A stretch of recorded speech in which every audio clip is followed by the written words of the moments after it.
Tinula kay murag kahigop po na kung sabaw. So nagpalit og yellow pen usa ka kilo. 280 ang kilo mga ante. So kita ka daga nagsibuyas.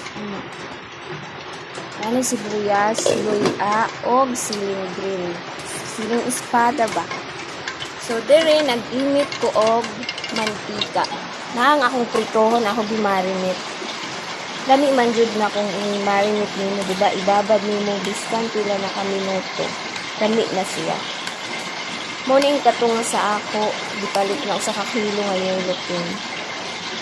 Mahal magud siya oy, di na nato itula tanan. Para makabaon ang akong bana ugma, ako na iprito. And then, morning ang ako ibubutang sa ako tinula. Natoriya alugbati o kamunggay. And then, siyempre dito hingangalin ka ng pag-inumhan. Kalamansi juice. Kailain palagi nga itong busis. As you can see guys, mga auntie, mga uncle, daghagog pution. Oh, nag-uwan na po sa gawas. Diba? Nag-uwan na naman. Maunang makasakit sa mga tao. See?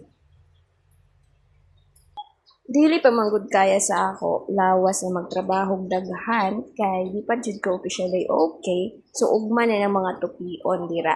Ang bango. So kulo na ibutang natong atong okra. Pakulo ang sagpan. Ngayon di na siya saba kaayo ang mantika, di na siya saba. So ibutang na natong atong isda. I hate prito-prito kay ano, masuko sa ng mga mantika. Bitak pala ako, uy. Hindi pala ako kaya dawato ng limang kasakit. Ayan na, libutang na ako ang dahon sa alugbati o ang kamunggay. So healthy ta karon kay sige pagkasakit. Diba?